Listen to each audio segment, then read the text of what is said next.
have an honors problem 2 due this weekend. I pressed the wrong button. Instead of pressing on Friday, I press on Sunday. Sunday, fine.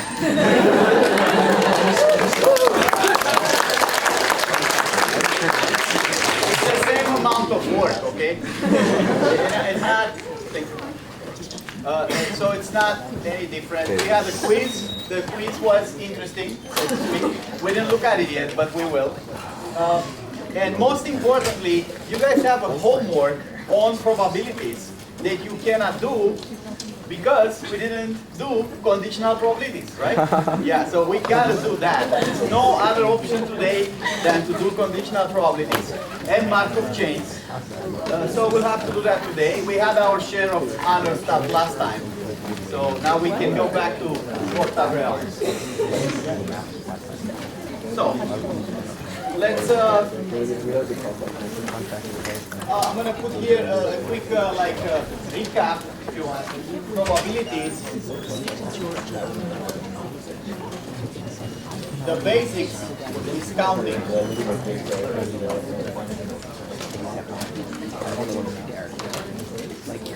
Today, we have conditional probabilities and Bayes theorem.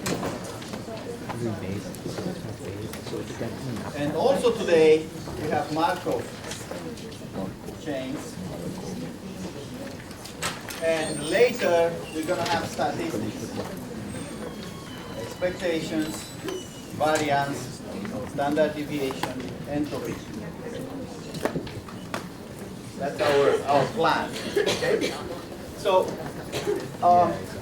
what do we have for the basics? Recap.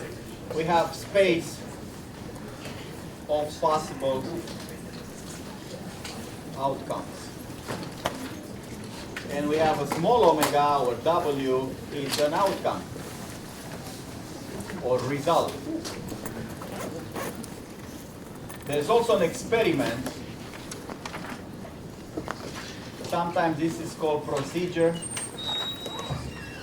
Sometimes it's called sampling technique.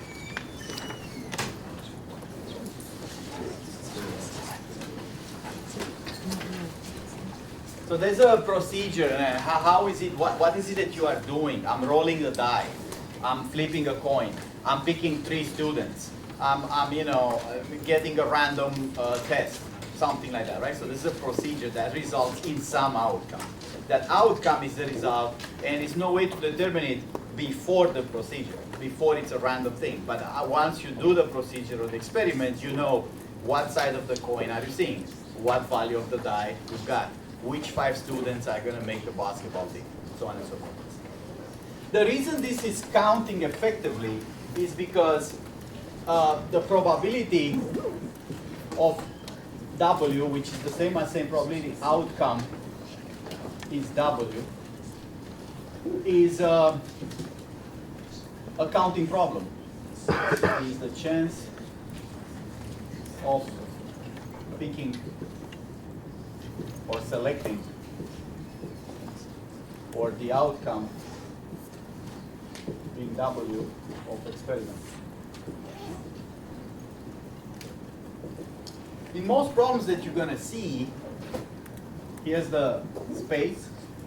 Each W has a uniform chance. So we saw the one with the die, 1, 6, 1, 6, 1, 6, 1, 6, 1, 6, 1, 6. So uniform means any W has the probability of W being 1 divided by the space of the sample. In this case, the sample is 6. So it's something, it's at random without further specification. It means uniform. So I say pick a student at random from this class, I mean everyone has the same chance. If I say pick a card at random from the deck of cards, it means every card has the same chance. If I say roll a uniform die, I mean every value of the die has the same chance of coming up. So we've seen this, and then we have this E, which is an event or property or random variable. which associates, or sometimes we call it a function. What this does, associates an outcome with a property of interest. You know, we say it's true if, you know, W is a female, false if W is a male. So this has to do with the property of the outcome.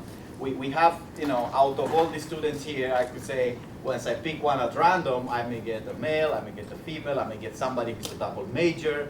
You know, all these properties could be defined as random variables, right? So now, let me do one more example. We've done a few, like picking stuff at random from an urn and rolling a die, and so on and so forth. So we've seen this question of saying, I have two dice,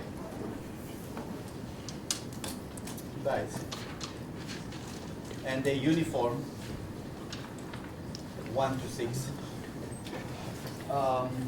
And I roll, that's the experiment, roll both, and then the experiment, if you roll both, you can get what? 1, 1, 1, 2, all the way to 6, 6. That is a space of 36 possibilities. Because I know which one is, in here 1, 2, and 2, 1 are different things. Because I know which one's the first die, which one's the second die. So if I wouldn't know, I'm just saying, look at what you get, then 2, 1, it's only one possible roll. But if I know which die is which, then there's a difference. So what's the chance? I'm defining experiment. Roll is has sum of the two. It's at least 8. So in here, when I say uniform, means the probability of any one of these pair, any ij, any possible roll, is exactly 1 over 36, right? There's 36 possibilities, and the rolls are uniform. Any one of these 36 rolls, it's equally likely. Now, if I roll those dice, right? I'm getting away one of the rolls, and I'm asking, what's the probability to get a sum at least 8?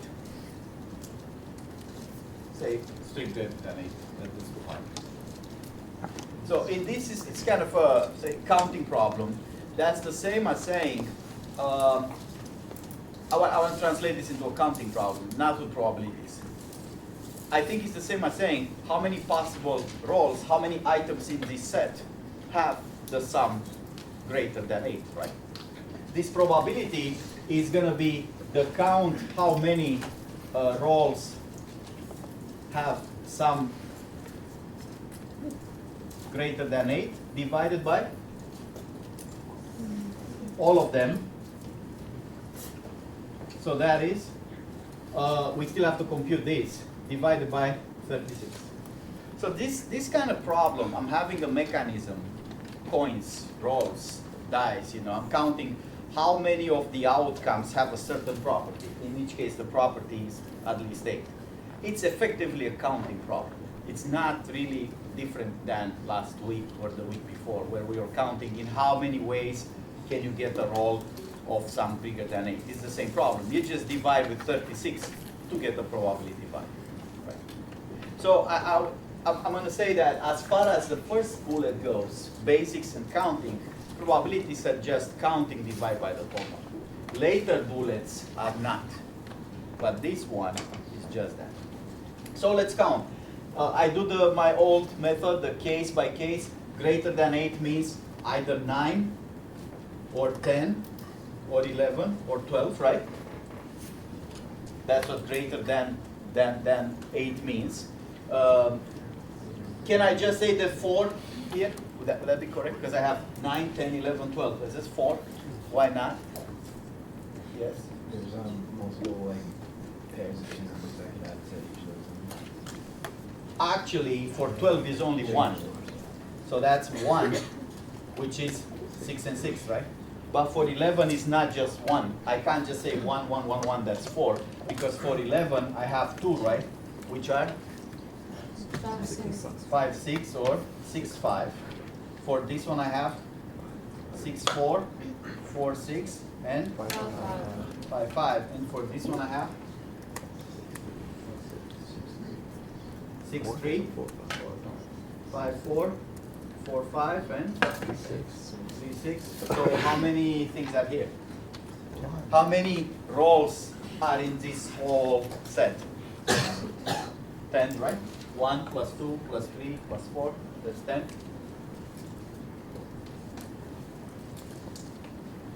This is not a different problem, again, than saying in this set, how many pairs have the sum greater than 8? That's the same exact question. The number of those pairs would be 10, and if I want a probability on a uniform space, I divide by 36. Now that would be very different if the space is not uniform. If somebody somehow fakes one of the dice and say the 6 is far more likely on the red die, things will change, right? Even though it's only one possibility of getting 6, 6, one of the 6s is far more likely than the other. So this is not a uniform space anymore. It's not like every one of those gets 1 over 36. We'll have to deal with that a little later. Next week we'll deal with non-uniform probabilities. So the reason this is 10 by 36, the way you can think about it, there are 10 cases, and each of them has a chance of 1 over 36. So when I sum them up, like I get 10 over 36.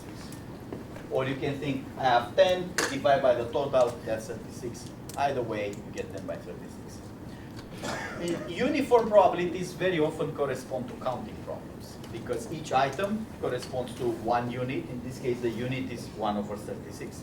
With non-uniform probabilities, just ask yourself this problem. See how far you get by Sunday night. Same exact problem. If I tell you one die is uniform, the blue die is 1, 6, 1, 6, 1, 6. And the red die, the other one, has, say, 50% chance on the 6s, and the one we did last time. We had an example where there was a 50% on the 6, and then the other ones were distributed, right? Well, what's the chance of rolling something bigger than 8 then? Let me say that. Honors problems.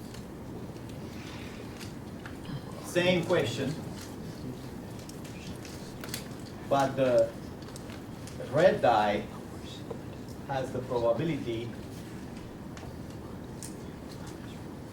So one of them is 1, 6 everywhere.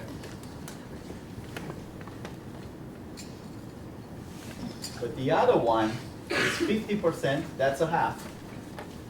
And this is 110, 110, 110, 110, 110. That's the other half, right? Because 5 110s make a half. So this red die has been packed somehow to produce more 6s. That's what sometimes players do. They like the 6, so they want a bigger 6, more chance of getting 6s. Right? In this case, what is the chance when I roll those 2 die, right, in the values, to get at least 8? I would say that's a significantly harder problem. Not impossible. We're going to solve this problem next week, but just to make a point, non-uniform probabilities are much harder to deal with. Okay, so that's a quick recap of where we are. Now, sometimes, if I am to call these items here, which I did last time, I was saying, see, suppose this is a 1, this is the faces of the die, 2, 3, 4, 6, maybe let's call this a 5, the 6, 5, and that's the 6 right here. No, that's the 3. And we were drawing this diagram, remember? There was a diagram that was saying, in this case, I'm taking this stuff here and I say, here's an event, here's an event F, let's call it even, right? Because this part in here is the even part, 2, 4, and 6. And this, correspondingly, if I'm to draw the complement, this is not F, right? Complement, that will be what? Not even, right? Which we happen to know that means odd. So this variable F it's a binary random variable. It's like before, it's an event or property or function of random variable. If you want to treat it as a function, how do I treat it as a function? I could say f of 2 is the same as f of 4 is the same as f of 6, and that's true, right? And f of 1, f of 3, and f of 5 is false, right? That would be true or false, a function. Or I can treat it as a property, or I can treat it as a subset. As a subset, this part of the space is the true part, and this part is the false part. Either way, it's the same principle, it's just a different way of writing it. I'm not a big fan of those diagrams. The notes are full of these diagrams on all sections. And the book is even more full, and Wikipedia is full of these diagrams. Here's a random variable, it's a diagram, it's this part. Why I'm not a fan of them? They work extremely well for binary random variable. Because for binary random variable, you get the stuff that's inside the subset, 2, 4, and 6. And the rest, it's outside, right? 1, 3, and 5. But what happens with a function that's not just true and false? Suppose I take a student at random, right? That's my experiment. But the function that I want to put on it is the GPA. Now it's not just binary, right? It can have different GPAs. What happens if I pick a student and the function or the random variable associated with the outcome is the country where the student was born? It's not binary, because it's not, I mean, I could say binary United States versus not United States, right? But then, if I really care about what not United States mean, which country, it's not a binary random function. So the reason I don't like this diagram so much is that if you get used to them, and you see everything in random variables in terms of those diagrams, when you're going to see a random variable that has 3 possible outcomes, or 5 or 7, it's going to be very hard to map it to a diagram like this.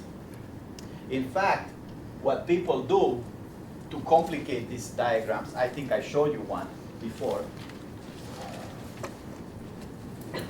They do 2 random variables, right? So remember the example I had before was a set here, and I had 2, 4, and 6, those were the even, and then was 3 and 5. So I had this part was some random variable, let's say that's f. And I have this one as another random variable, let's call it g. G was at least 3, say. Both of them make sense as subsets, as diagrams, because they're binary, right? F can be true or false, either even or not even. How about G? Can be true or false. It's either at least 3 or not. And then you can do a lot of inferences about F and G in here, and that plays very nice until somebody gives you a random variable that has 3 possibilities. And then there's no way to draw it nicely. So that's why I'm not saying don't study those diagrams. I'm saying me as a mathematician, when I study math, I have a problem with this whenever it's not binary. So if you do those diagrams, because those help, they provide a nice visual, at least remember to not do them when you don't have binary random variables. Because if you try them for non-binary, you're going to get in trouble. Okay? So let's make a point here. Diagrams work well for binary random variables, but not so well for non-binary. This being said, I'm ready to move on to conditional and base so that you guys can do homework, right? Here is the biggest job with conditionals, the part that most students have a hard time to understand. That's the key. So I'm going to put the key first, and then I'll show you guys how do we get there. So here's the part that's it's a conditional Achilles heel. And if you never see probabilities, perhaps it's better to represent it somehow in your head with some example that's not mathematical, something you can relate to. What is the difference between probability of, I have two random variables, x and y, like I had in here, f and g. What is x? This means given. Given y versus what is x and y versus what is y given x. That's, I'm jumping ahead here, but that's the part that people get confused about. So we're going to get to this, but I can tell you right now, if people make mistakes on their homeworks and exams, invariable is because we confused about who's who. So, you know, me, I like to think myself as the king of England, right? You know, you guys know that? So, if X is I'm the king of England or not, and Y I'm married to the princess or not, right? Why am I doing this? Because I don't know math, say, and I like to think in some language that I can understand what meaning is, right? If I think in terms of numbers, X and Y, maybe I can make sense. But what does this say? I'm not talking about the number. I'm talking about what's inside. If X is being king and Y is married with a princess, it's saying what? Given that I'm married with a princess, what is the probability to be king? Right? So this is still a probability of X. Imagine without Y, how does this read? What is the probability of being king, right? That's what it means. So given Y, it reads still what's the probability of being king. But it's not asking of all people. It's asking only of what people. I'm still asking what's the chance of being a king. Same question. But not for everybody. Only for people who are married princesses. So this given Y here, this is a restriction. Right? It's just saying we measure the probability of X just like before, but we not measure it in the entire space. We measure it in a smaller space. Same thing here. That's a restriction. It's not a probability. This is just a filter. We can call it filter or condition. It's just saying I don't want to deal with the whole space, just with people who are, what was X? So out of the kings, just looking at the kings, what's the chance of being married with a princess? Okay? I cannot emphasize enough how, of course I'm going to give you all the math, okay? But that's going to flow easily. This is where people get confused. When I put this bar, the part before the bar is just like before. It's a probability. Now, this variable here, is it binary or not? Being a king or not being a king, that's binary. It's still binary with the condition. After putting the condition, I'm still having the question, is this guy a king or not? But I'm not asking of everybody. I have a restricted space. And somehow, the conditional chops the space, right? So you can think of, here's all the people, right? This conditional given Y, this is Y true, this is Y false. Without the conditional, I measure the probability, so Y is being married with the princess. Without Y, I'm saying, what's the chance of being a king in here? Out of all the people, how many of them are kings? But with Y equal true, I'm only measuring the probability in this space right here. I'm saying we don't care about people who are not married with princesses, just the ones that are married with princesses. Now, in this space, what is the probability of being a king? So it's asking the same question, just not for the whole space. The other one, it's a different restriction. This one is about kings. So maybe kings are very few, right? This is x equal true. So this probability of y without restriction means what? What is the chance of being married with a princess? That's asking entire population, 1 million people, right? However, if I say, no, I'm not asking about everybody's chance of marrying with a princess. I'm only asking among kings who's married with a princess. It's the same question. What's the chance of being married with a princess? But it's not measuring in the whole space. It's only measuring for the people who are kings. So within this tiny, slice of people who are kings, how many, what percentage, what chance, what likelihood, no matter how you call it, what's the probability of being a king measured here? Now, can everybody see why this is not the same as P of y? I think that's very easy to see with princesses and kings, right? If I'm a king, what's the chance of being married with a princess? Pretty high, right? Say, look at feudalism in Europe. 80% of kings were married with princesses, right? For a good reason. Marriage with kings and queens and princesses was back then the way to prevent wars. So when people did not want to go to war, they married kings with princesses. Sometimes they booked the marriage since they were like little kids. But they didn't care about their marriage. What they cared about is not having to be at war with that country. Now, because we have other tools of, dealing with wars and stuff, it's different. But feudalism, marriage about kings and princesses was about war and peace. So that's why that was very important. So if I'm a king, the chance is pretty high to be married with a princess, right? What happens if I'm not putting this condition? I'm saying, out of the 1 million people living in, London in 1400, what's the chance of being married with a princess? Very low, right? So that's not the same thing. Clearly measuring the probability in the whole space, it's different than measuring the probability in a restricted space, especially one that might be biased. Being a king biases towards being married with princesses, right? It's not just a random slice. I didn't take a random slice here. I took a slice that has to do with princesses somehow.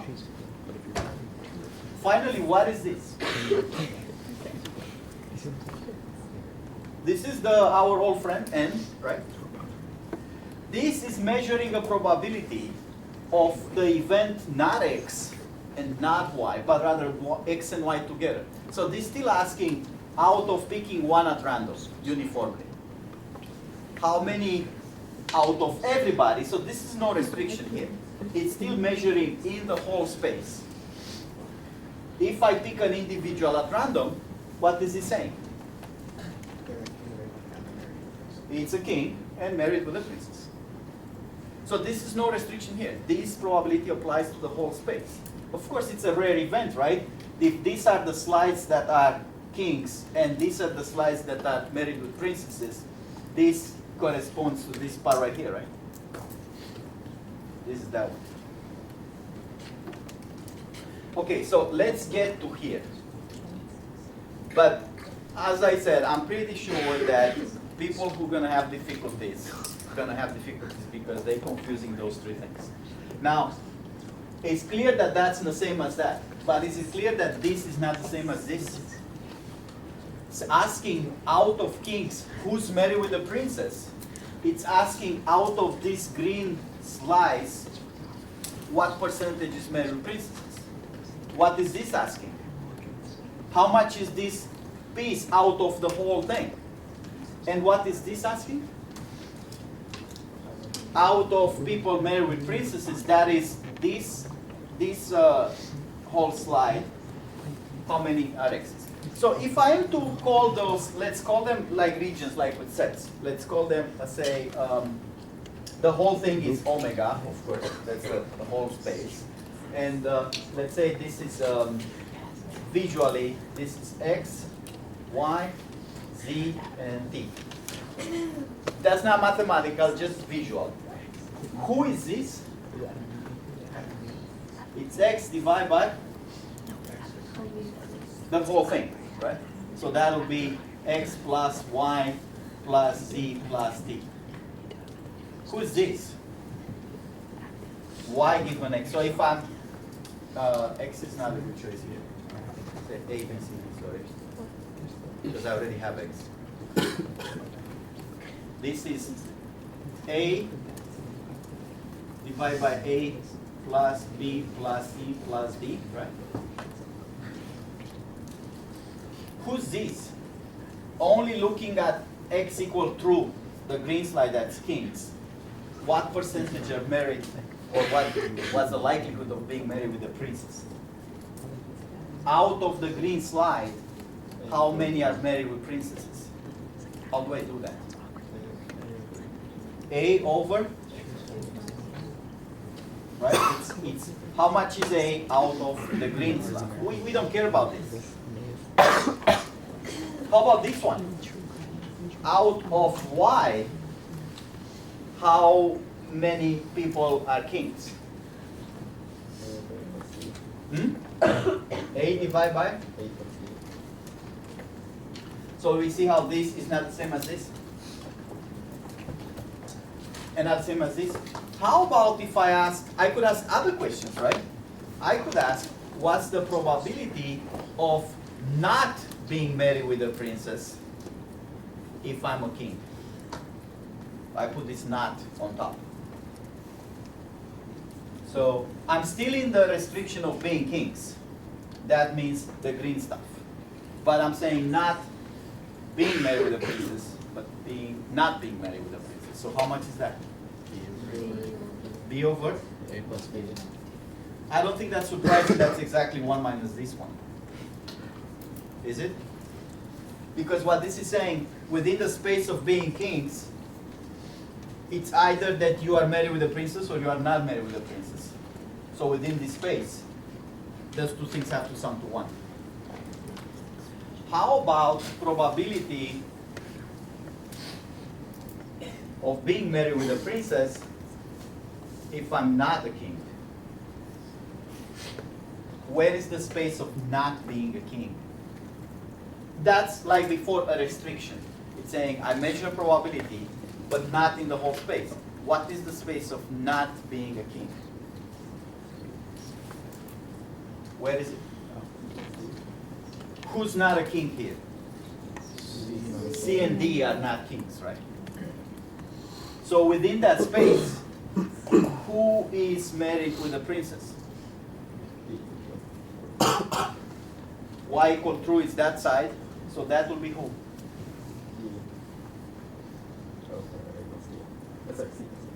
C plus D.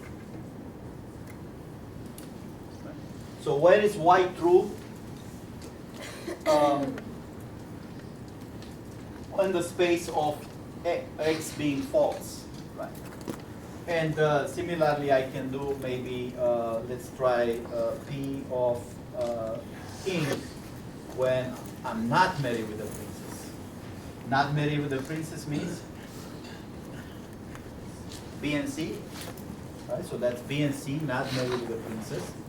And who's X being a king? X is the green stuff, right? Being a king is? Out of C and B, which ones are the kings? B. Hands up who's with me. Okay? This is an absolute essential table. I cannot emphasize enough. I know I've said it 3 times. I'm going to say it again. You guys got to follow the math. That's where the problem is going to be. Who are those 3? Who's X given Y? Who's Y given X? And who is X and Y? X and Y is just measuring a standard probability within a space, the same space that you have. But you're asking for a fancy thing. You want 2 things. You want that and that. Of course, that's going to be less probability or less size than asking for only one of them, right? Because if you want one of them, it's this for Y or the green stuff for X. But if you want both of them, it's the intersection, just the A. Now, this has exactly the problem I told you about, that it only works nice for binary random variables, right? Because for binary random variables, I can draw a line and say, that's the true side, that's the false side. what if it's not binary? Right? So let me show you an example here with the non-binary random variable.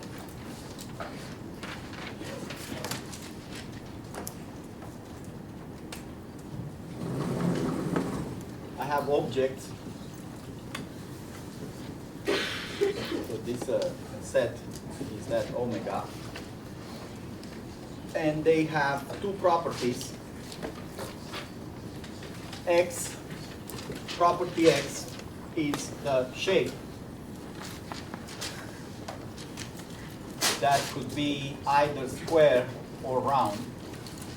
And property Y is the color, which can be either red, blue, or green. So we can treat X as a binary random variable, right? Because it has two values. Even though they're not true or false, we can say true is the square, false is the circle, everything that's not a square is a circle. You could do that. Just remember, if you do that, that at the very end, this is not true and false. It's square versus circles. But this one we can't, right? If we say red is true, what is not true? Blue or green, right? So that becomes complicated in terms of how do I represent something that has 3 values or 4 values.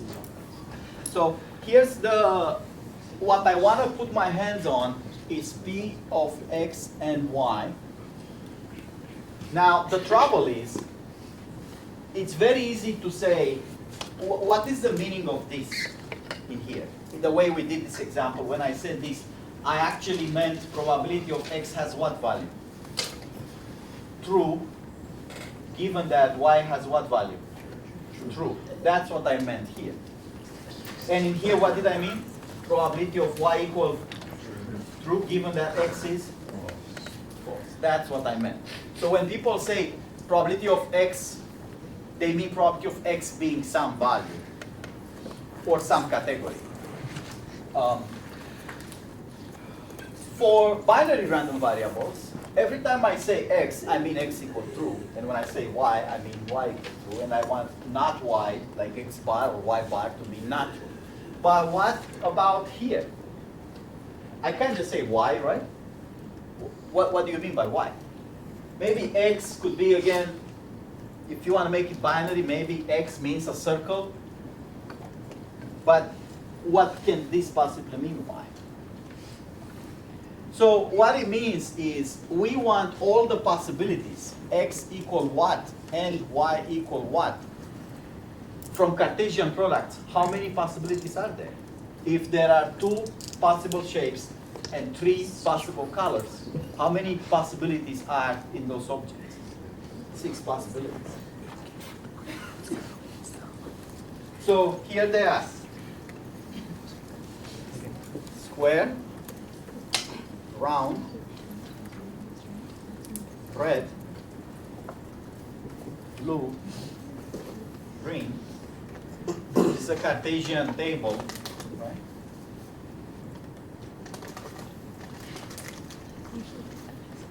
And what I'm going to put here, I can put either counts or probabilities. Counts and probabilities are the same thing, right?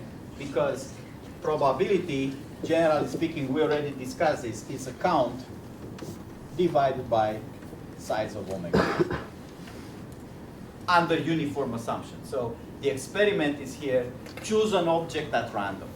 I have a bag of, say, 100 objects, right? And I want to choose one at random. I mean, every object has exactly the probability, likelihood of being extracted, 1 over 100, right? If I make it non-uniform, it becomes a much harder problem. But for now being uniform, if I tell you I have so many of those objects, or the probability is that, it means the same thing. So here's the numbers I have. This is 0.25 in terms of probabilities. 0.10, 0.21, 0.17, 0.04, 0.22. So those are probabilities. What is the chance of extracting a blue circle? Under the uniform assumption, I put my hand into the bag, I pick one object. what's the chance to get a blue circle? 4%. How about a green square? 21%. Right? Now, the sum of these probabilities have to sum to 1. Because if I put my hand into the bag, I'm going to get something for sure. That means those things have to sum to 1. If I were to give you counts, if I tell you the size of the bag is 100, what would this be as a count? How many red squares are in the bag if I tell you the whole bag is 100? 25. How many blue squares? And how many green squares? Right. So in a uniform space, giving the count or the probability, if you have the size of the space, is the same. Now the probabilities are nicer mathematically because they work the same no matter what the size of the bag is. What happens if this would be 100,000? How many blue squares are there? 10,000 blue squares, right? So if I say probabilities, I mean for any bag, you get that kind of percentages. Bag could be 100, 1,000, 100,000, 100 million. If it's 100 million, how many green squares are there? 21 million green squares, right? So I don't have to worry about, what is this, if I have probabilities. But if I have counts, if I tell you the counts, you can sum them up and get the bag size, right? Okay, so we established the probabilities. How do we write this stuff? The sum for all possible values, right? So say all the values for x and all the values for y, probability of x equal that value and y bigger than the other value, right? All possibilities. That is square reds, square blues, square greens, green reds, green square, green blues. There's 6 things here. This has to be how much? 1. So this is saying go for all the value of x. Those are the rows. Go over all the value of y's. These are the columns. Y is right here, right? If you sum up all these values, you get the 1.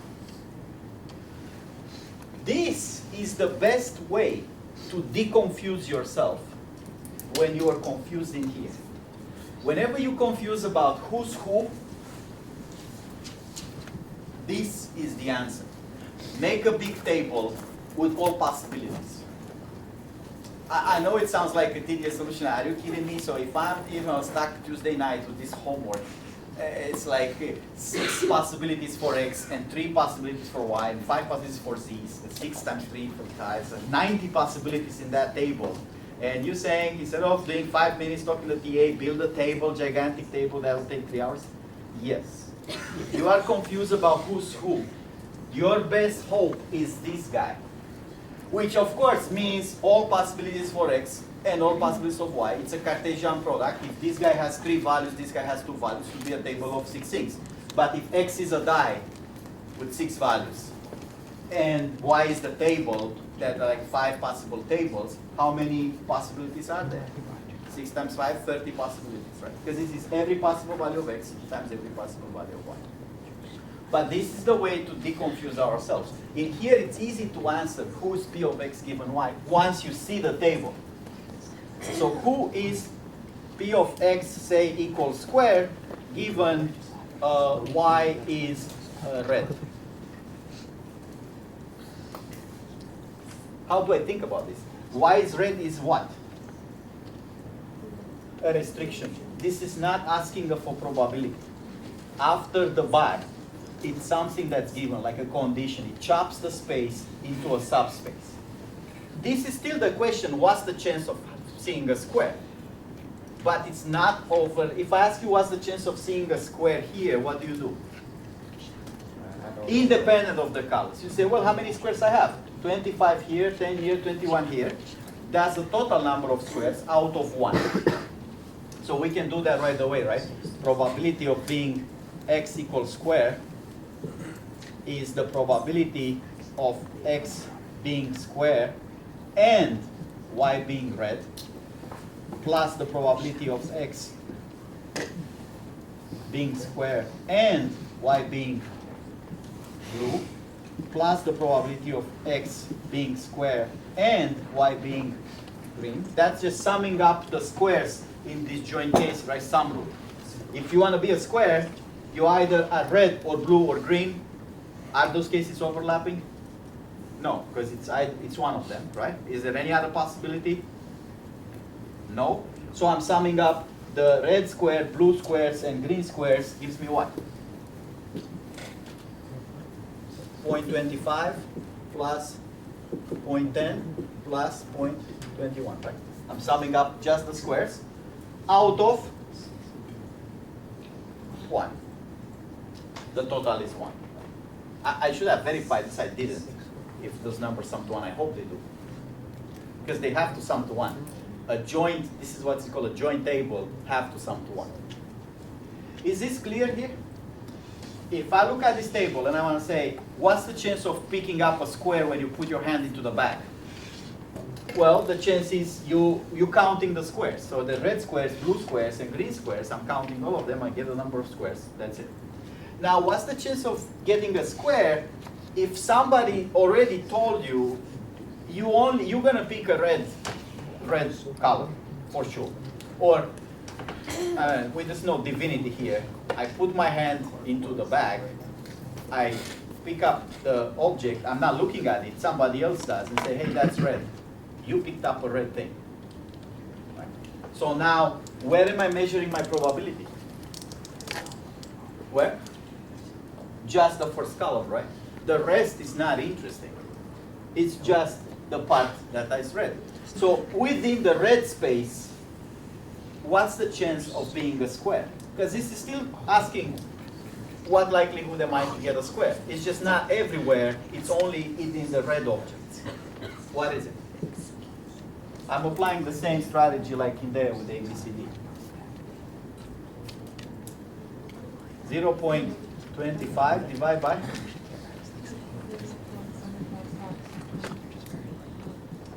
Right? It's saying how much are squares versus how much are total reds. The way I compute the squares here, I could compute the reds too. What's the probability of y being red? Well, you can be red in two ways, right? You can be a square plus a red that is. So how many red squares I have? 0.25 plus how many red circles I have? 0.17. So how much is that? 0.42. How much is this one right here? 25, 46, 56.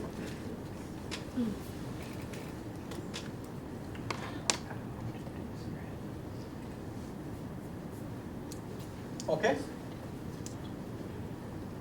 So is this clear here? I'm asking a probability, but within restricted space. What about x being square when y is blue?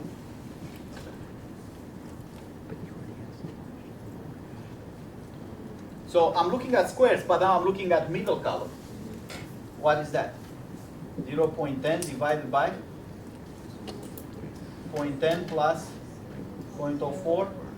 So that's 0.10 divided by 0.14. How about being a square when y is green?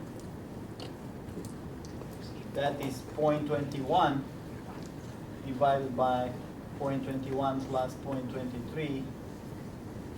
So that is 0.21 divided by 0.44.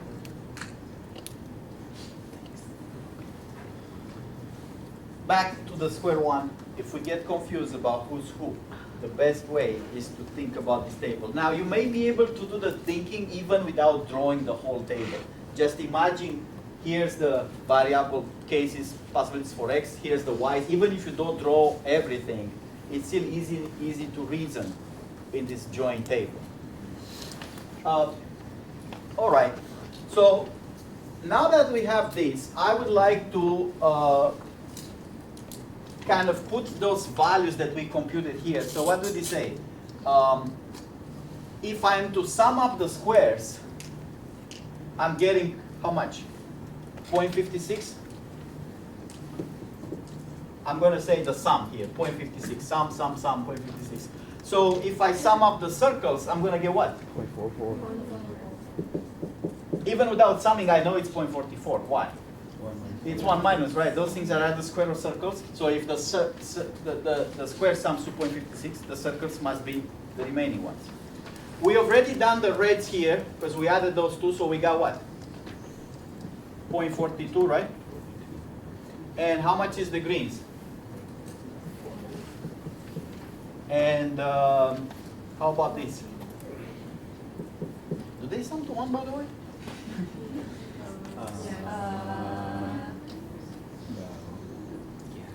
No? They do it. Good. Because they have to sum to 1.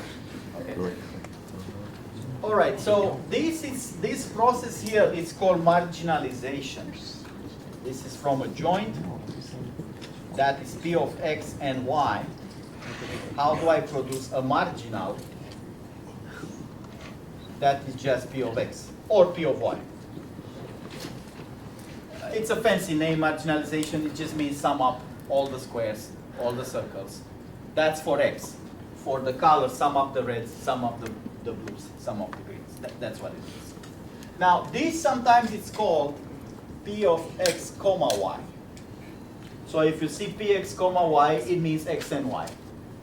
And that doesn't mean necessarily X equal true. In statistics, formally, it means all the possibilities for X times any possibility of Y. So P of XY means this whole table. Right? So now we're ready to think a little bit about how stuff really worked in here.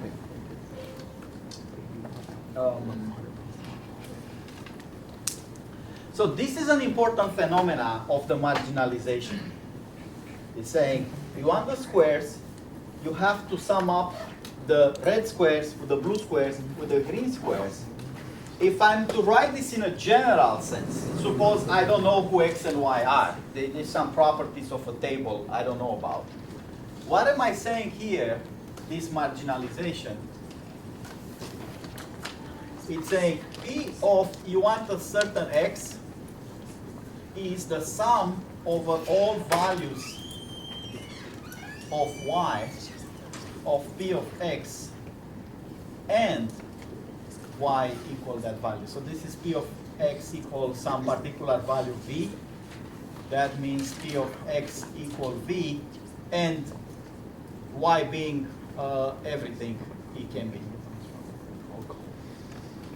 So this is the general form of that says if you want all the squares, you gotta sum up the squares that are red, squares that are blue, and squares that are green. That I went over all possible values of Y here, all possible colors, and I say sum up those things, right? And the same thing I can say, the marginal P of Y given some value is the sum over V values for X, P of X equal V, and Y equal V. And is the same as saying putting a comma. Same thing. All right. Now,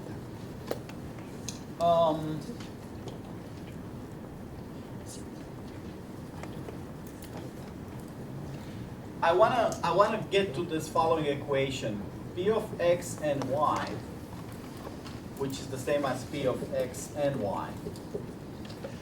I meant X equals some value and Y equals some value in general for any possible value U and V here. Is P of X given Y times P of Y.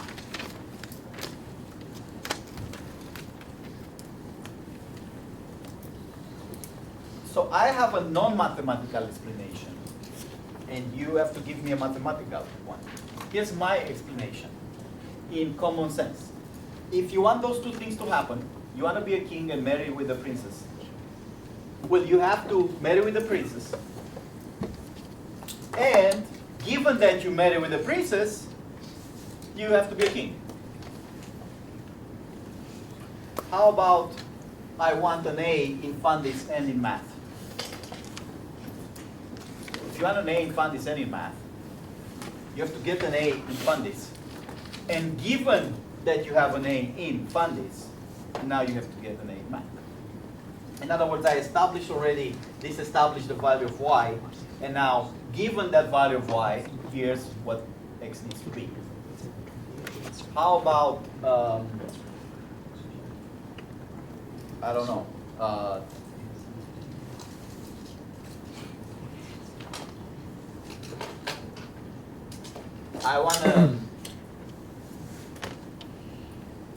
I want to get home quickly, but and finish my homework. Same thing, I could say one of them first. I want to finish my homework, and given that I have to finish my homework, get home quickly. Now that's a common sense explanation, right? How does this work given all the stuff in here? What does this mean? Who is P of x given y again? P of x and y, it's one of these cells, right? So let's take one cell and say P of x equal square and y equal red. That's 0.25, right? I took, this is one of the cells of the joint table. What is this one here? We computed that one, right? When we say here the conditional, what did we say? It's 0.25 or 0.42. So that was, let's write it P of x given y first times P of y. P of x is square given y is red times P of y is red, right? And then when we computed this one here, we said that's P of x being a square and y being red, right? Divided by, who was 0.17 plus 0.25?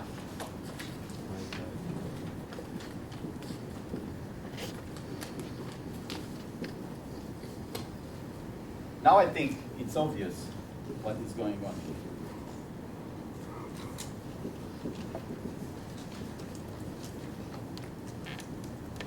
Our definition of a conditional was, in English, chance of x equal square out of all y equal reds, right? It was the chance of getting a square if you know you picked a red. So the way we said this, when we took 0.25, who is the 0.25? Is the chance of square red divided by the chance of y equal red.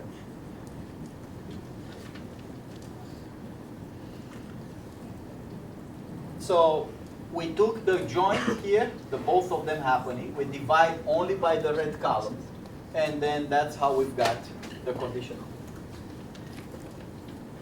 So this is what we've done earlier, and all I've done here is to say if the conditional is this by that, then the conditional times y equal red has to be the joint. Hands up who's with me. Questions?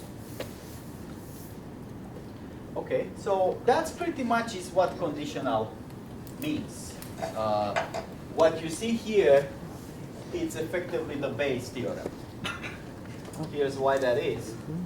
If the probability of xy, what we said there is the probability of x given y times the probability of y.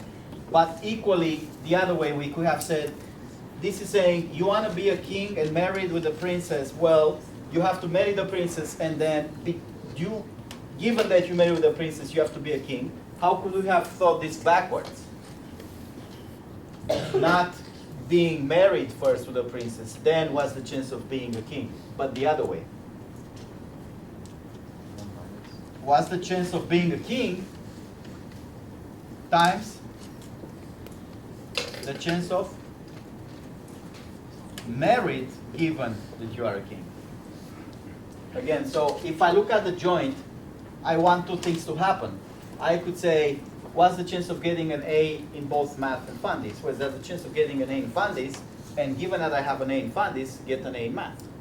Or I could say, what's the chance of getting an A in math, and given that I have an A in math, now, what's the chance of getting an A in fundies?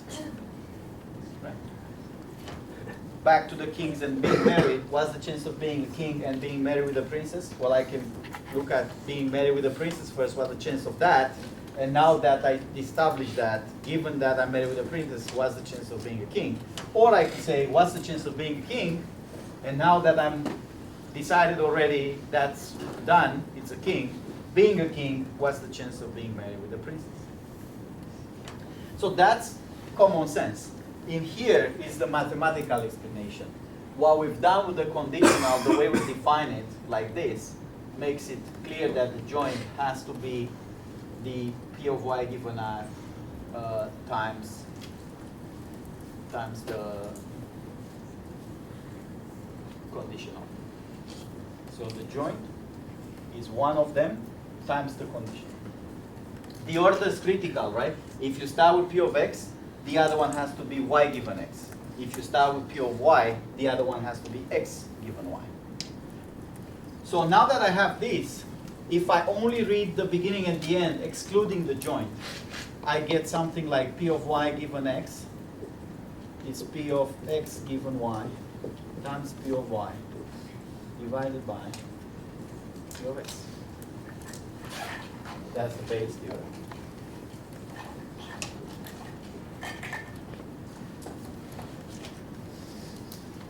This is a very powerful theorem. It tells you if you want to compute one conditional, all the conditional problems you're going to have, going to ask you for one conditional. You can compute it given the other conditional and the marginals, the P of y and P of x. So before I move on with conditional examples, I want to say one more thing about this table. Variables x and y in here, color and shape, could be independent of each other or not. So what does that mean? You're going to hear a lot of this, statistical independence. Are those x and y dependent or independent? So in plain English, if I am to take independence means not dependent, right? So y is independent of x if probability of y given x is what? This is common sense.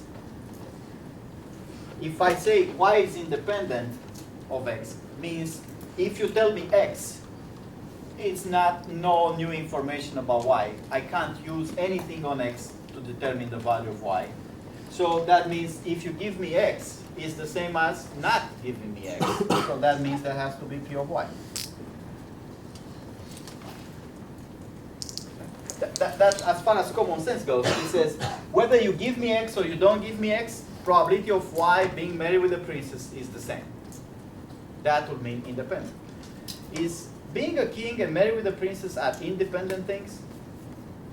If I'm a king or not a king, does that affect my chances of being married with a princess? A lot, right? So that's not independent things. Those are dependent things. How about in this table here? Is the color dependent on the shape or not? How do I look at that, answer this question? I mean, it comes down to this. If I look at the conditional x squared for reds, right? This is Out of the reds, how many of them are squares? What percentage of them are squares? Out of the blues, how many are squares? Out of the greens, how many of them are squares? If those would be independent, what would happen with all these probabilities? They would be the same. It means whatever y is, the chance of getting a square is the same. It doesn't matter who y is. You have the same chance of getting a square. That is to say, among the sections of CS 1800, right, there's like 4 sections. What's the chance of getting an A? If that would be an independent, getting an A, B, C, D, that's one variable. The other variable is which section the student is from. This section, section 1, section 2, section 3, section 4. If I say the grade is independent with the section, it means it's the same chance of getting an A in every section. Whether you pick a student from this section or the other section or the other section or the other section, the chance of getting an A is the same. Which is the same, by necessity, as the overall chance of getting an A. If you look all of them together, if this would be the same value, say this is 30%, 30%, 30%, the chance of getting a square from all the objects will be 30%, right? If everybody is, will be 30% A's in here, 30% A's in section 2, 30% A's in section 3, 30% A in section 4, the chance of getting an A from the entire CS 1800 group will be 30%, right? And that will mean chance of getting an A does not depend on what section you pick. That's not going to happen. You guys are going to have a higher percentage of A's than the other students. I mean, it's not because we like you, it's just statistically speaking, the other section gets more A's. So that means that the section has to do with the grade, right? So are those numbers the same here? 25 out of 42, is it the same as 10 out of 14? Is it the same as 21 out of 44? No, which means the shapes do depend somewhat on the colors. Let's go a little bit back to this equation and say, who was this? If I multiply this with x, that means P of y given x times P of x is P of y times P of x, right? I mean, in the independence. Who is P of x times P of y given x? We just said that earlier. If I do P of, this is backwards. This is y given x times P of x.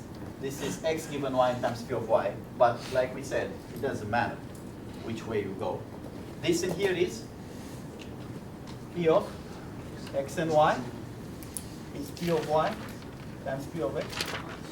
Independence means the joint is the product of the two marginals.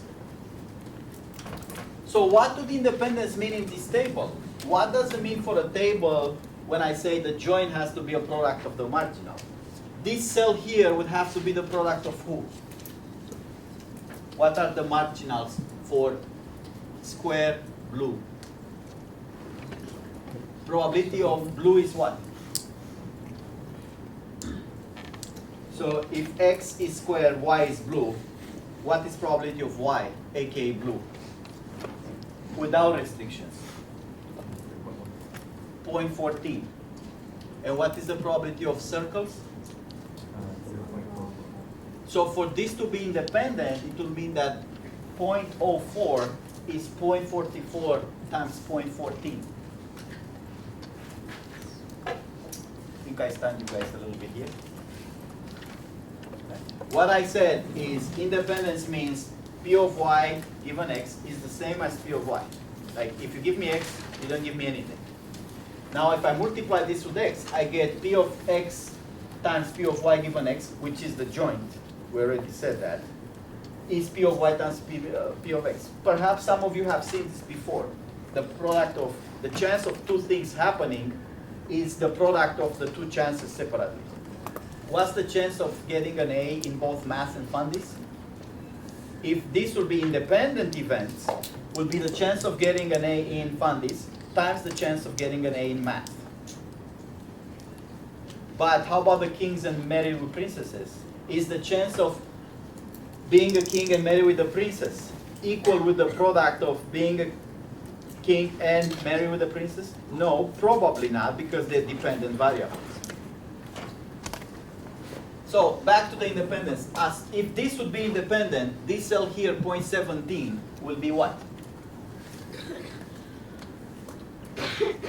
Who times who? What are the marginals of red circles? 0.42 is the red, and 0.44 is the circle. Is 0.44 times 0.42 equal 0.17? Maybe not. So they're not independent. Now that will happen for every single cell. For independence, every one of these 6 cells would be the product of whatever the column is times whatever the row is. Let me show you another example.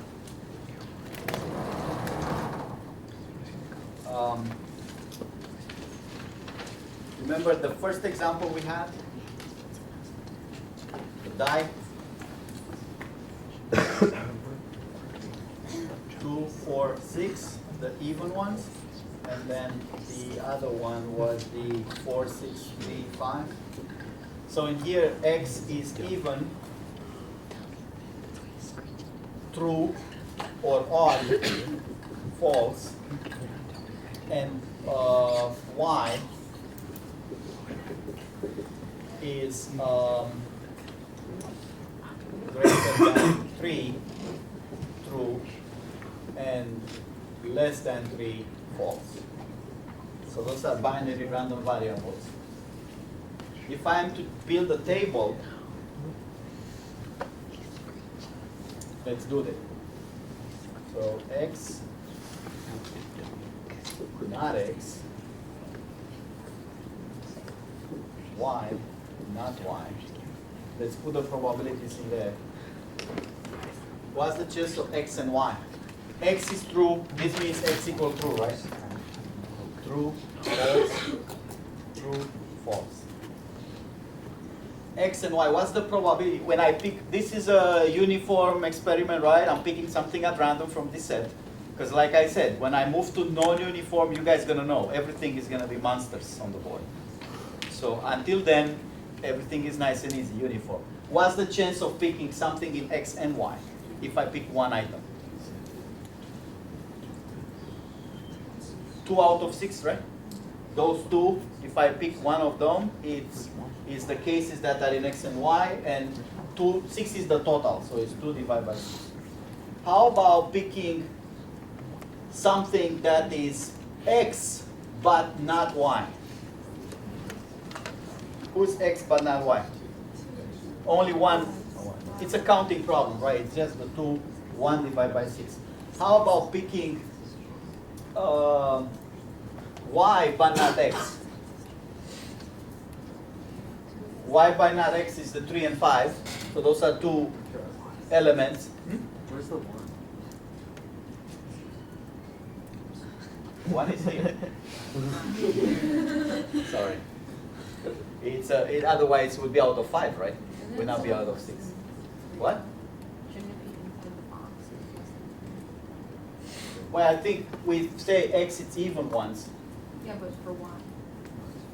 Y is bigger than 3. Okay, I see. Right. Never mind. So this is that effect of that I told you to avoid if you can. When you draw the diagrams, what's not in the diagram is the complementary of y.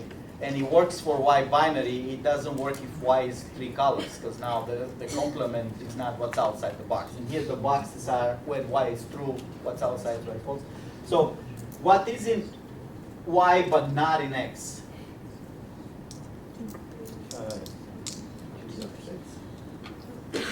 Y but not x, 3 and 5, right? So how many?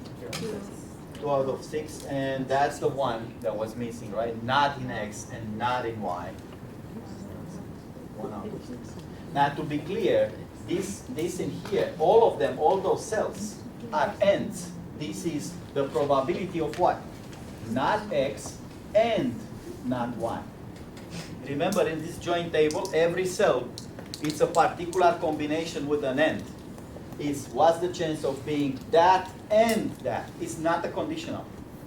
In the table, they're all x and y. So this is the same as comma x and y. It's not a conditional. How do we get conditionals in here?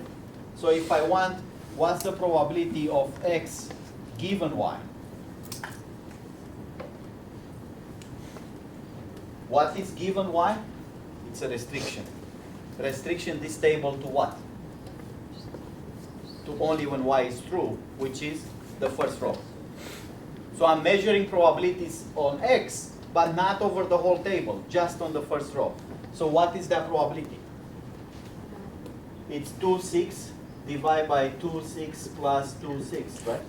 Which is a half. How about probability of y given x?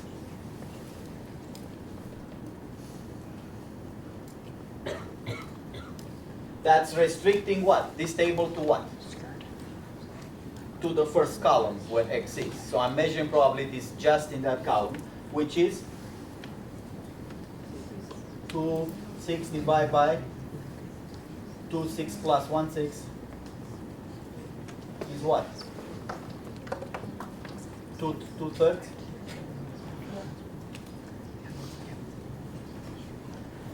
How about probability of y given not x? Now it's what?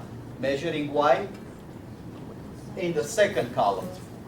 Because now I'm restricting the whole table only to the second column where it's not x. So what is there? 2, 6 by 3, 6. Again, 2/3. So it looks like y is independent of x here because I got the same value for either x being true or x equal false. I got 2/3. Remember when I said if I were to get the same percentage of squares among reds, blues, and greens, that would be independence. So if I'm to measure marginals here, what do I get? What is the marginal of x?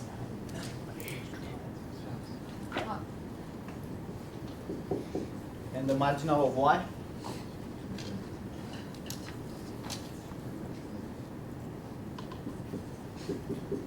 Right? So now, is it the case here that every cell is the product of the marginals? Is 1, 6, 1, 2 times 1, 3? Is this 1, 6, 1/2 times 1/3? How about this 2, 6 is 1/2 times 2/3? How about this 2, 6 is 1/2 times 2/3? That means independence. It means in here, if you want to deal with this joint, you can just deal with the marginals. Like the probability of something happening with a joint, x and y, whatever combination you want, pick any cell, it's the chance of that happening with x and independent that happening with y. Right? Even though it looks like mechanically there's some dependence because they're part of the same bag in here, statistically this is independent because now you see the probability of one of them, say y.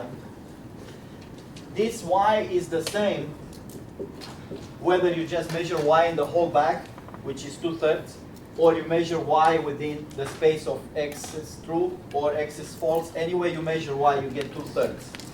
That means it's independent of x. All right. So I have more conditional examples. Let's see, maybe we'll do one at the end. But I want to do the Markov chain because that's part of the homework. If we have time, we'll get back to a conditional example. There's plenty of conditional examples in the notes. As long as you understand this, you're going to follow any example with conditional. The first thing you should ask yourself is, who's this, who's this, who's this? The classical example that stuns everybody every single time, including the instructors when they knew, you know, the first time they teach the course, like, wow, damn, I didn't think of that, is the Zika example. Maybe I'll do it Tuesday in class, that says, in Florida, you guys know there was a Zika problem with the virus, right, in 2016, 3 years ago. And the thing is, getting infected by Zika is actually a very small probability. right? It's 1 in 100,000 or so. But then, the chance, with all medicine, you get to do tests, right? So to see if you're infected, you go to the doctor and you do a test.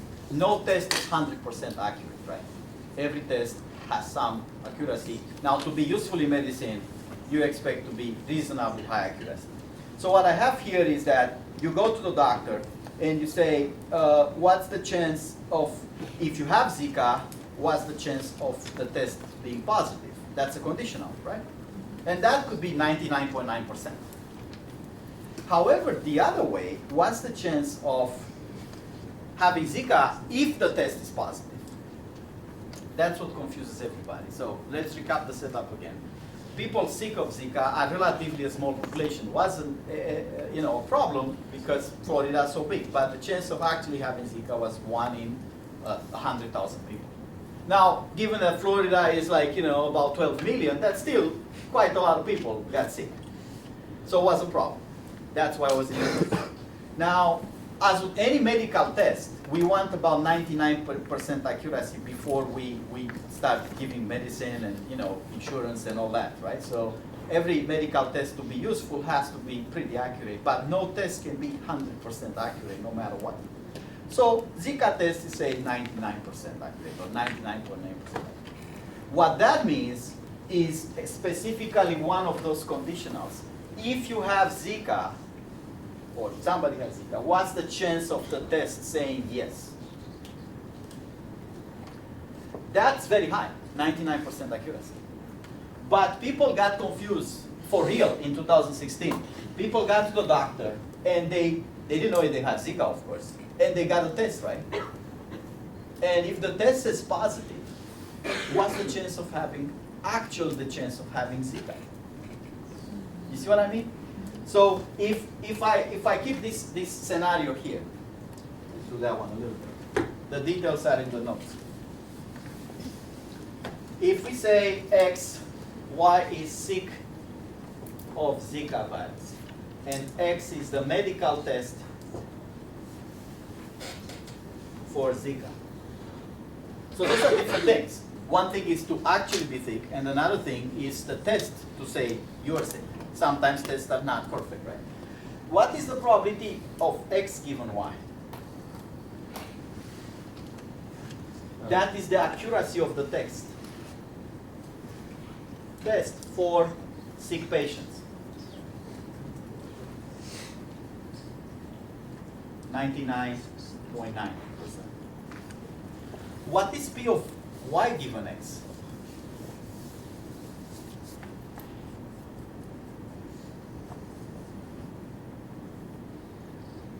Chance of being sick.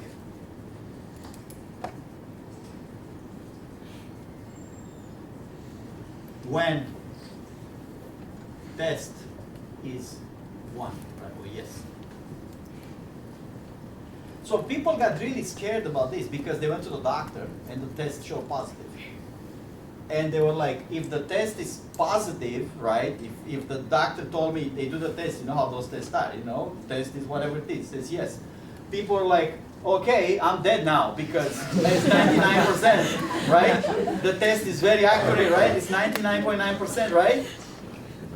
What people did, they confused which conditional it is. This is not saying if the test is yes, you have a 99.9% chance to die. This is saying if you are sick, the test has that accuracy. So how do I compute this conditional? Which is the one that people need to know. If this damn test says yes, am I going to die soon? Right? That's what people have in mind. The reality is that P of Y given X, Bayes' theorem, is P of X given Y times P of Y divided by P of X. Right? If you compute this, or you follow this example at home, you'll see that when the test says yes, you are not that likely to die.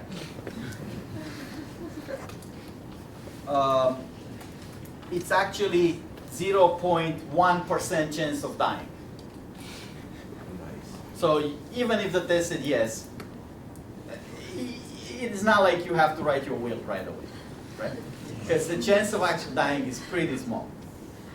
I just want to point out how this confusion can create panic, and among mathematician confusion, and among CS 1800 very low scores. Who is who? This 99% is one conditional, but the other conditional, it's only like 0.1%. Because if you do this equation, P of y and P of x matter a lot. If this is like 1 in a 100,000 or so, they can affect this. So that's an extreme example. Let's do this Markov chains. Find the board here.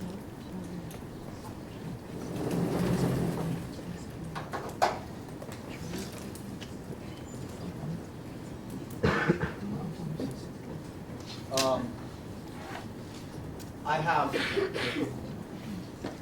3 variables,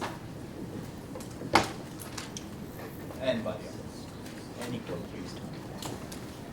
3. And sometimes those are called states because the Markov chains are used to model, say, states in a game.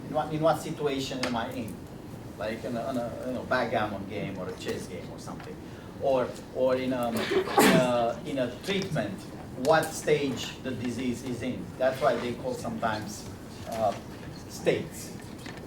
When you study AI, you're going to see that the concept of states have a lot to do with things like reinforcement learning and how AI belief networks are structured. But before then, it's just kind of, where am I right now? The example I have, which is a toy example, is the states are Bertucci pizza, right?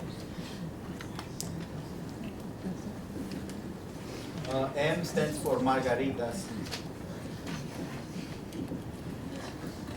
And S stands for sun. So I'm going to represent them B.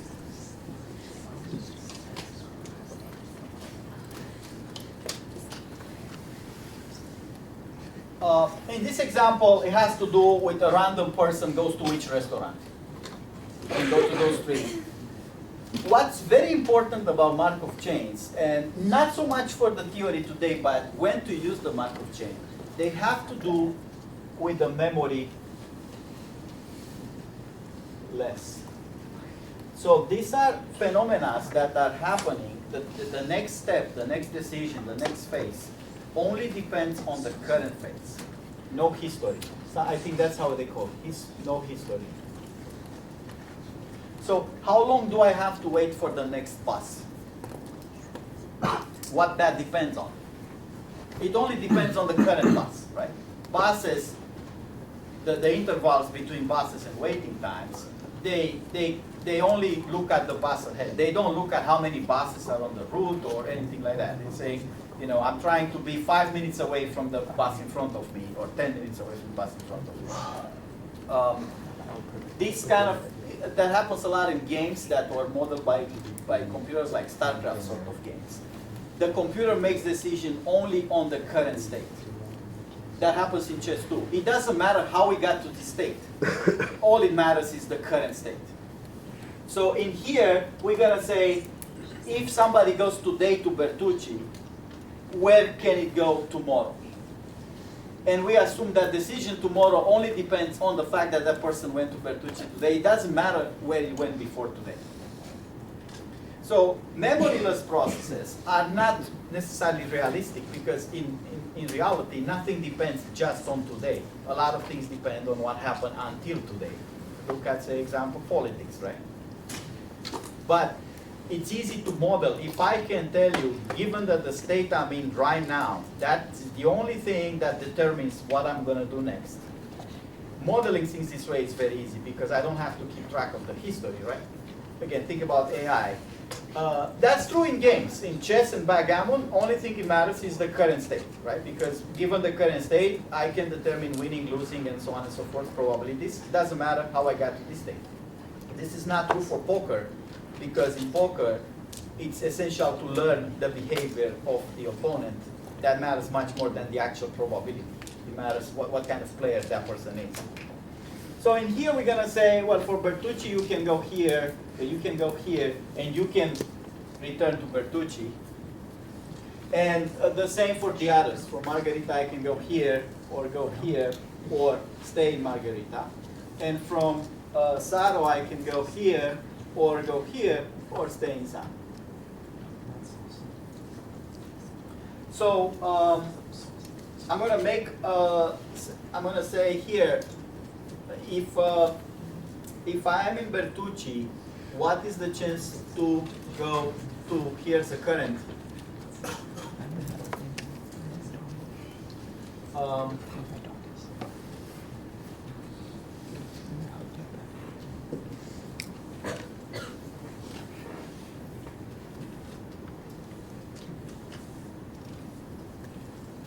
So if I'm in Bertucci, I'm going to say there's a 0.7 chance to stay there, 0.2 to move to Margarita the next day, and 0.1 to go to Salo. So in Bertucci, to stay in Bertucci is 0.7, move to Margarita is 0.2, and move to Salo is 0.1.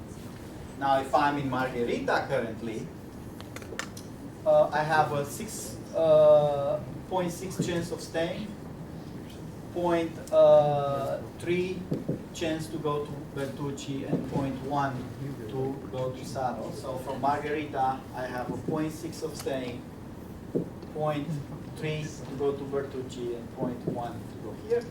And from Saro, I have 0.5 chances to stay, 0.3 to move to Bertucci, and 0.2 to go to Margarita. So this is a 0.2, this is a 0.3, and this is a 0.5. Does it make sense? This is modeling a process that's episodic. It's day to day, there's another day tomorrow, and the next day, and the next day. So today, if somebody is in Bertucci, we say, the choice of a restaurant tomorrow for this person, it's only dependent on where he is today. If he's in Bertucci, what's the chance tomorrow he's going to be in Bertucci? 70%. What's the chance tomorrow this guy is going to be in Margarita? 30%. What's the chance he's going to be in Sal? 10%, right? So I could write this table as probability of tomorrow is Bertucci, given that today is Margarita as being what? It's the probability of somebody who's today in Margarita to move tomorrow, to eat tomorrow in Bertucci, right? Which is, looking at Margarita, what's the chance that tomorrow I'm going to go to Bertucci? 0.3, right? How about probability of tomorrow Margarita given Margarita? That's 0.6, right? Staying. Then what's the probability of tomorrow being Sato given Margarita? That's 0.1. Those three things have to sum to 1. Why is that? That's not the whole table. This is not a joint table. This is a transition table. Let's call it matrix. Why those things have to sum to 1? If you look at where you are, I'm current, I took this row here, I'm looking at this row. They have to sum to 1 in each row. Why is that?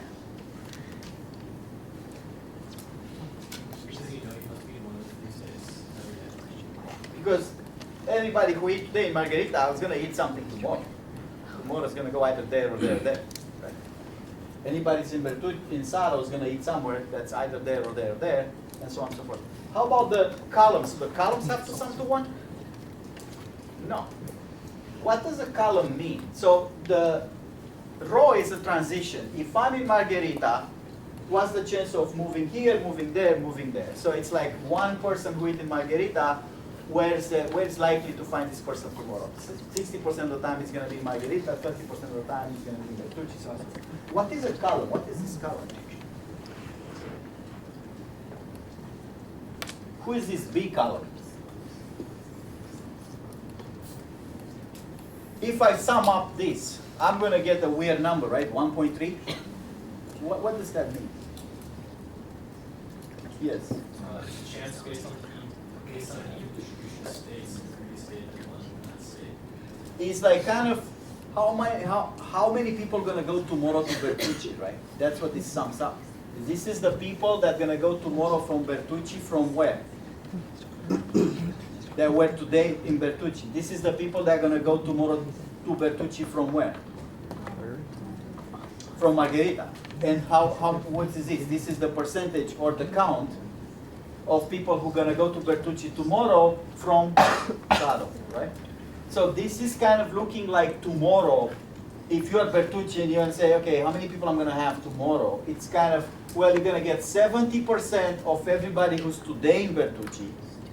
You're gonna get 30% of the people today in Margherita and 30% of the people today in Sado. So how can we write this? Let's say pi 0 here is initial distribution of people to restaurants. Today, that's today. Let's say that distribution is BMS, 1/3, 1/3, 1/3. Out of a population of Boston population, say 3 million people. Today, 1/3 of them in Bertucci, 1/3 in Margherita, 1/3 in Sado. How about tomorrow? Say tomorrow is pi 1. Next day. How many people gonna be in Bertucci tomorrow? If today, out of the population that I have, doesn't matter the total, right? 1/3 is in Bertucci, 1/3 is in Margherita, 1/3 is in Sado. What's gonna be the distribution of people eating tomorrow in Bertucci, Margherita, and Sado? Everybody is gonna move somewhere, right? If I have 1 million people total, 1/3 of them are currently in Bertucci today. How many of them will move tomorrow to Bertucci? So this is like 0.7 of 1/3 plus, that's from Bertucci, staying in Bertucci, plus I'm looking at Bertucci, who's coming here? 0.3 times 1/3 and 0.3 times 1/3. How about in Margherita? Who's coming to Margherita here? So I need to look for the arrows that are coming in. It's 0.6 times 1/3, 0.2 times 1/3, and 0.2 times 1/3.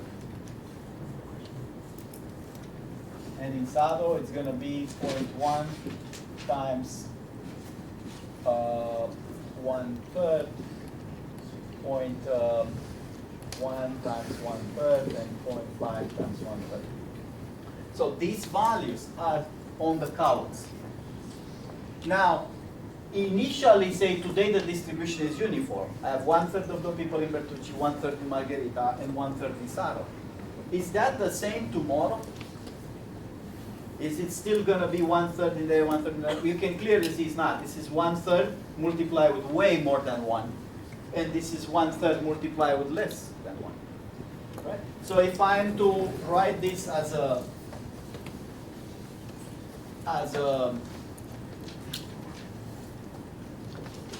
it's 0.7 times pi 0 of Bertucci here, this whole value, plus 0.3 times pi 0 of Margherita, plus 0.3 of pi 0 of Sado. In general, this vector probability pi, the pi next distribution, next day, is going to be the pi of the current day times that matrix here, the transition matrix. So that's a important equation that says If you want to get the distribution next day, you take the distribution you have today, 1/3, 1/3, 1/3, say, if I started with that. I multiply with this matrix, and I get the distribution for the next day. So that way, pi 1 is pi 0 times that t. Pi 2 will be pi 1 times t, which is pi 0 times t squared, right? Because it's times t twice. Pi 3 is going to be pi 2 times t, which is pi 0 times t cubed, so on and so forth. What people have asked here, is this a convergent thing? If people start with 1/3, 1/3, 1/3, but they clearly have preferences after 100 days or 1,000 days, is it coming like a kind of the same percentage to Bertucci, Margherita, and Sato? Is becoming a convergent thing? The answer is yes, unless very particular situations. So let's say it's yes all the time, right? So the point is, if you keep doing this next day, the day after, you're going to get something that's stable. We're going to get something that's called stationary distribution, which has the property that when you multiply it with the matrix T, it doesn't change. That's what convergent means. Once I'm stabilizing that so much percentage of people eating Bertucci and Margherita and Sato, and they move, the next day is the same percentage. It means the distribution haven't changed. For this example, we can verify that pi star is Bertucci is 1/2, Margherita is 1/3, and Sato is 1/6. If you multiply this with these equations in here, it remains 1/2, 1/3, and 1/6. And the way to find the stationary distribution is to solve this system. This system is a system with 3 unknowns, because pi star is three values, times the matrix, so it's a linear system 3 by 3, and you can solve it. To solve it, keep in mind that the sum of all states, pi star over the state, have to be 1. This has to be a distribution at all times. So it's a distribution here, 1/3, 1/3, 1/3. It's a distribution also here. This plus this will sum to 1. And it's convergent almost all the time. You have to be extremely particular how to set this graph to not be convergent. So you're going to be asked, here's a Markov chain, compute a stationary distribution. How do you do that? Well, you solve this equation here. That's one way.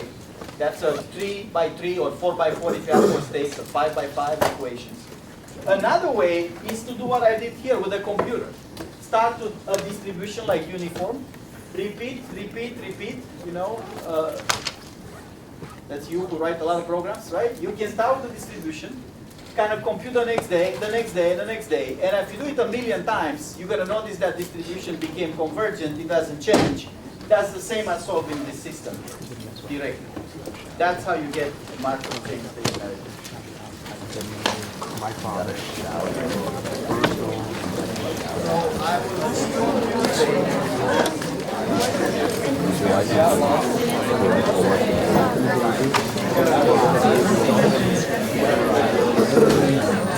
Fall down.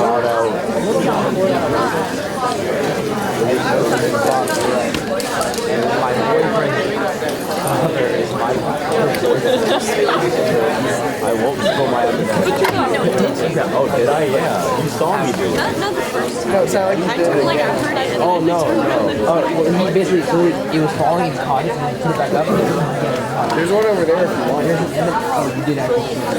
No, that was from before. Yeah, that's what I like your sweatshirt. Thank you. They're going to fill all of them. You can guarantee. She is or